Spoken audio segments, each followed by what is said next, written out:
To show you the kind of following that we have in the MPBL, especially this season where teams have really surprised us with how they played. Diyan agad sila sa mga 3-point shooters nitong Quezon Huskers. Bonifacio sends it outside. Raimundo knocks down a three. Now, yan yung action na sinasabi natin na Stunned by Pingris. LJ drives. Pocket pass. Hindi nasalo ng maayos pero the recovery more impressive and the finish from Joseph Gabayni. Banal wants a screen from Gabayni. Banal puts it on the deck. Balik kay Gabayni, the nice help defense. The rejection from Roca Curva. And in transition, Lastimosa scores. naturally lalaglagan mo si Joseph Gabayni, pero ang ganda ng tulong sa depensa. Ito kay Gabayni na naman sila. Late ang rotation on the sa baba ni Carlo Lastimosa. Sinubukan niyang steal pero nasalo na kagad ni Otep. Already from Otep Gabayni. Binyando still in the driver's seat, up by 1. Under 6 minutes left in the first quarter. Bonifacio high, arcing free. And extends the Binyan lead to 4. Opportunity. Lastimosa, skip pass, Raimundo. It will bounce out. He gets another crack at it. And this time, he buries the tray from the left wing. Wow! You love this edge that you're bringing to this game. Nahihirapang mag-execute itong Quezon Huskers right now. Pamboy. Sa poste sila pupunta kay Carlo Lastimosa laban kay LJ Gonzalez. Bonifacio. No hesitation. How about that? Second three from Warren Bonifacio. All season long. All Coming in for Binyan to close out the first quarter. Abundo having trouble. Shot no good, but the follow-up is in. He's gotta go cover that. Yun ang mantra ngayon itong mga bataan ni Coach Boyet. JJ Pino straight to the cup. You know what? Which I guess is a good indication of anong klaseng depensa ang binibigay nitong Binyan. Tagle erasing that Actub attempt. Oh, wow. But the follow-up by Boy Actub. His first field goal. So we return to action. Pinaltan muna si LJ Gonzalez. Will Gozom is now in for Quezon. Altamsi, the finger roll with a left-hand finish. Pinuntahan muna si Poy Actub. Bam Lopez able to shake off Altamsi and kissing it off the glass and in. Pagdating sa loob ng paint, yan na yun eh. Dalawang player ang sumabay, and this is definitely a shot that they needed to see flow in. And for that, at hindi lang yun, siya yung nasupalpal, agad binawi with that 3-point conversion.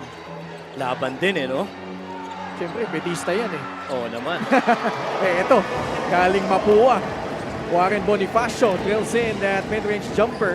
So far, wala pa tayong masyadong attempts from the line. Actually, Binyan has yet to make one. Yeah. Steal though by Joshua Yero. Sidestep, lays it up and in. Yan ang medyo challenge para sa Binyan. I feel transition Has managed to protect this lead of theirs. Still up by 10 against Quezon. Sa poste, Abundo fading away over Pamboy Raimundo. Well, it's a good thing, Judel Fuentes, but they really have to make adjustments in terms of efficiency, speaking of the Huskers. Nakalusot si Roca Curva, who was able to crawl that ball in with that layup, but will be certainly be happy with Binyan holding on to this 11-point lead over Quezon at the half.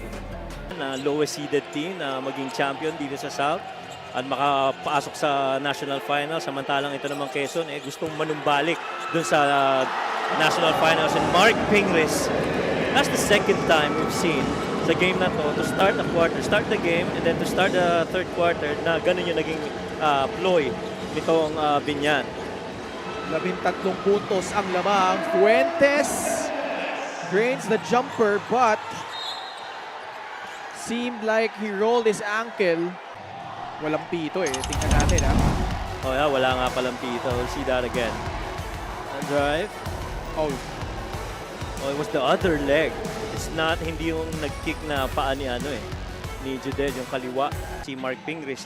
Either way, mahirap, no? Lalakas rin ng katawan nito sa ibaba eh. Oh, wow. Third triple from Pamboy Raimundo. Don has never led in this ball game.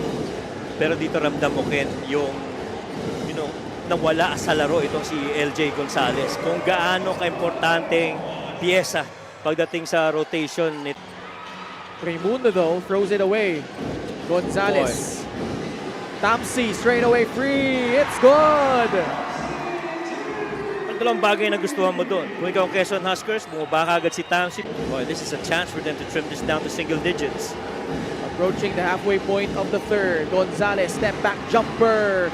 Book it from three. Magbuhos though. Charging at Jmar Gimpayan. Coach Eric infuses to the boys, which shows in every play that they have as organized as ever. They continue this down or up in terms of the score. Ken, Coach Mike. Maraming salamat, Mika. And that's a very interesting dynamic. Giving them another crack at it. Obviously, ang Binyan gumagamit ng oras ngayon.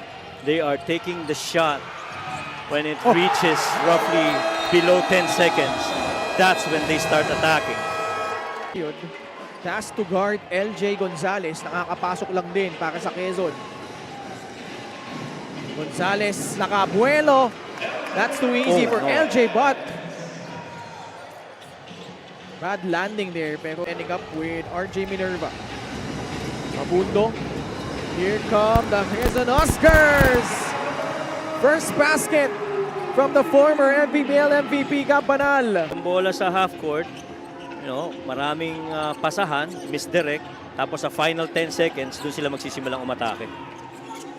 Another cut. Oh my goodness. Roa Corva off that nice assist. Nung game 1, idol ko pa talaga si Kuya Coach Ping. Pero masyado niyang ginalingan sa series na to. Di ko na muna siya idol ngayon. Saka na ulit. Ping said, abangan niyo ang dalawang yan. Talagang malayo ang mararating. Yan, Coach Mike. Right on cue, Mika. Mark Ping is going right at Simon Sandagon. He scores. His ankle after he made that shot and has not returned since. Oh, Roca Corva with an acrobatic finish. Oh my God. Parang kompleto Ricardo na yun no? Burst of speed. Yung lipat sa kanan, yun ang mabigat dun That is simply poetry in motion. Tatlo yung dinaanan na depensa nun.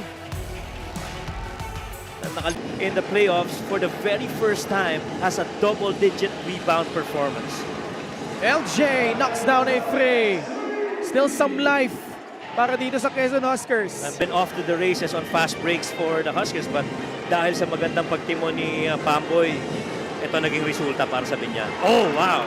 LJ with his second three of the quarter. 12. And then he went back to try and go against Pamboy. LJ lobs it up. Will Gozom scores underneath.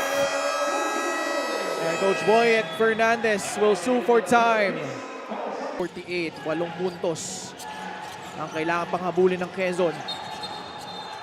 Ooh, that's back-to-back miscues from Pamboy Raimundo. LJ almost lost it. Gonzalez That's a foul. got held up by Kenny Roacorva. Both teams are in penalty. So Gonzalez a chance to make this a 2-possession ball game with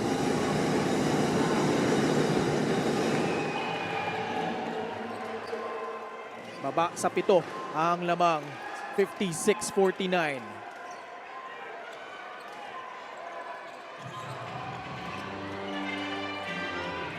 Raimundo to Roacorva. They have to cross the timeline. Intercepted by Gabanal. Swing pass. Gonzalez. The fake. The drive. Lays it up and in. Lead is down to 5. That was a good decision by LJ, opting for the higher percentage shot.